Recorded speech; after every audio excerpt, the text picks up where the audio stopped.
Neat లేదా JEE ప్రిపరేషన్లో students చేసే బిగ్గెస్ట్ మిస్టేక్ ఏంటో తెలుసా? అవర్స్ స్టడీ చేయడం కాదు, రాంగ్ వేలో స్టడీ చేయడం. మీరు డైలీ 8 to 10 అవర్స్ స్టడీ చేస్తున్నా కానీ రిజల్ట్ ఎక్స్పెక్టెడ్గా రావట్లేదు అంటే ఈ 5 మిస్టేక్స్ చేస్తున్నారేమో చెక్ చేసుకోండి. ఈ 5 మిస్టేక్స్ అవాయిడ్ చేస్తే మీ ప్రిపరేషన్ కంప్లీట్లీ డిఫరెంట్ లెవెల్కి వెళ్ళొచ్చు. Hello everyone, welcome to my channel Bhagyaraj chemistry academy. Chemistry made simple. Mistake number 1, just studying for long hours. 10 hours books ముందు కూర్చున్నామని 10 అవర్స్ ప్రిపరేషన్ అయినట్లు కాదు. స్టడీ అవర్స్ కన్నా productive hours important. 6 focused hours are greater than 10 distracted hours, which means నువ్వు ఎంతసేపు కాన్సన్ట్రేటెడ్గా చదువుతున్నావు అనేది important. మీరు వేటికి డిస్ట్రాక్ట్ అవుతున్నారో వాటిని కంప్లీట్గా అవాయిడ్ చేయడానికి ట్రై చేయండి. సో స్టూడెంట్స్ ఎక్కువగా డిస్ట్రాక్ట్ అవ్వడానికి first reason mobile phone. So phone డిస్ట్రాక్షన్స్ని కంట్రోల్ చేయండి. మనం మొబైల్ తీసుకునేటప్పుడు జస్ట్ 5 మినిట్సే చూసి ఆపేద్దాం, 10 మినిట్సే చూసి ఆపేద్దాం అని చెప్పి అనుకుంటాం, కానీ అవర్స్ మనకు తెలియకుండానే వేస్ట్ అవుతాయి. Next important thing, deep studying sessions. So study sessions అనేవి మరీ డీప్గా ఉండకూడదు. సో హ్యూమన్ బ్రెయిన్కి ఎవ్రీ 45 మినిట్స్కి జస్ట్ ఒక స్మాల్ బ్రేక్ అనేది ఇవ్వాలి.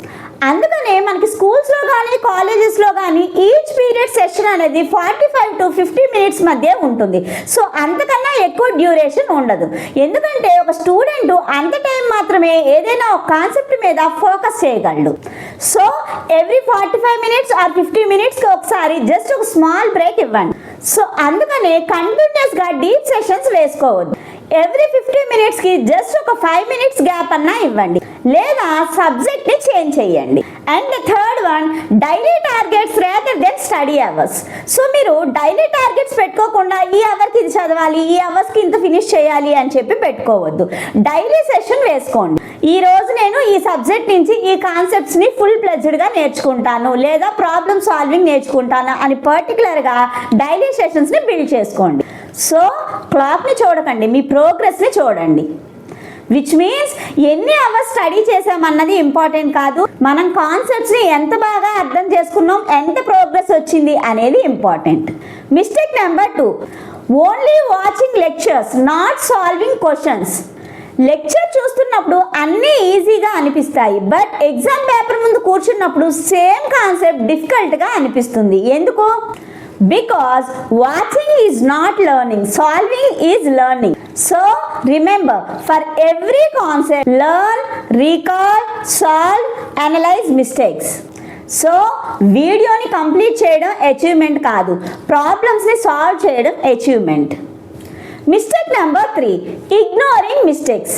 This can be one of the strongest points.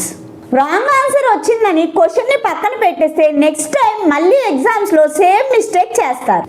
So maintain a mistake book. Question you got wrong, why you got it wrong, correct the concept, how to avoid the next time.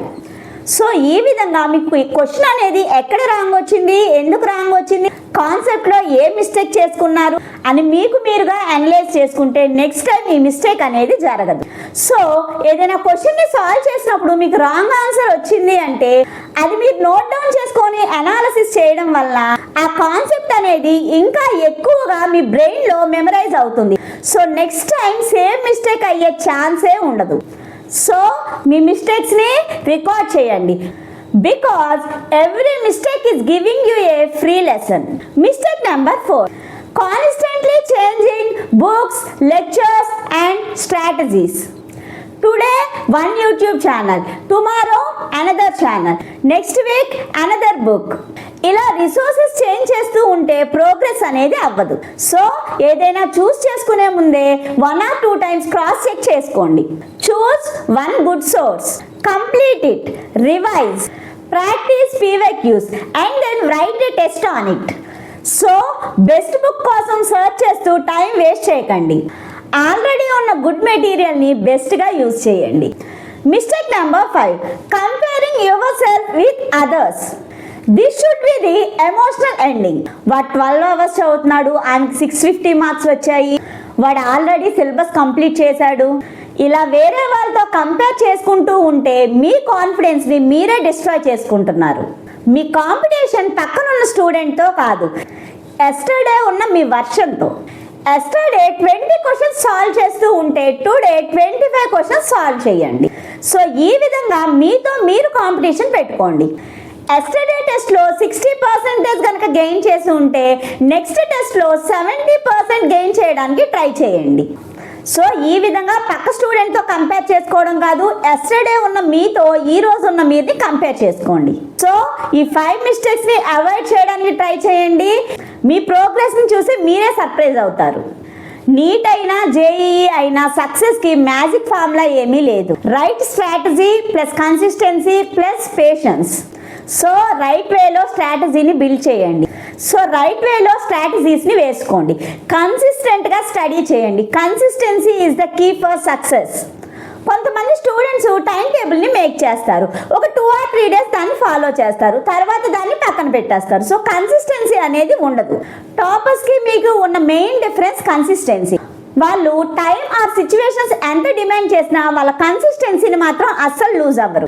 ఈ రోజు ఈ కాన్సెప్ట్స్ని నేను complete చేయాలి అని అనుకుంటే ఖచ్చితంగా complete చేస్తారు. So కన్సిస్టెన్సీని maintain చేయండి. సో ఎవరైతే నీట్ అండ్ జేఈఈ ఆస్పిరెంట్స్ ఉన్నారో వాళ్ళకి ముఖ్యంగా ఉండవలసింది పేషెన్సీ. సక్సెస్ అనేది ఒక్క రోజులో వచ్చేది కాదు. సక్సెస్కి షార్ట్ కట్స్ అనేవి ఉండవు. సో మనం 2 years పాటు ఈచ్ అండ్ ఎవ్రీ కాన్సెప్ట్ మీద కూడా మాస్టర్ అవుతూ ఈజీగా షార్ట్ కట్ వేలో వాటిని ఎలా సాల్వ్ చేయాలి అని పేషెన్సీతో నేర్చుకోవాలి. ఒక రోజు ట్రై చేసాను రాలేదు, 2 రోజులు చేసాను రాలేదు అని చెప్పి విసిగిపోయి ఆ కాన్సెప్ట్ని పక్కన పెట్టేయకూడదు. సో ఎంత డిఫికల్ట్ కాన్సెప్ట్ అయినా కూడా పేషెన్స్తో నేర్చుకోవడానికి ట్రై చేయండి. సో ఫైనల్గా నేను చెప్పాలనుకుంటున్నది, ఒక బ్యాడ్ డే వచ్చిందని ప్రిపరేషన్ని వదిలేయకండి. ఒక లో స్కోర్ వచ్చిందని మీరు ఫెయిల్యూర్ అని డిసైడ్ అవ్వకండి. Remember, slow progress is still progress. మీరు డైలీ ఇంప్రూవ్ అవుతుంటే వన్ డే రిజల్ట్ డెఫినెట్లీ మీ సైడ్లో ఉంటుంది. So don't quit. Your hard work is building your future. I hope video మీకు నచ్చిందని అనుకుంటున్నాను. వీడియో కనుక నచ్చితే తప్పకుండా లైక్ చేయండి.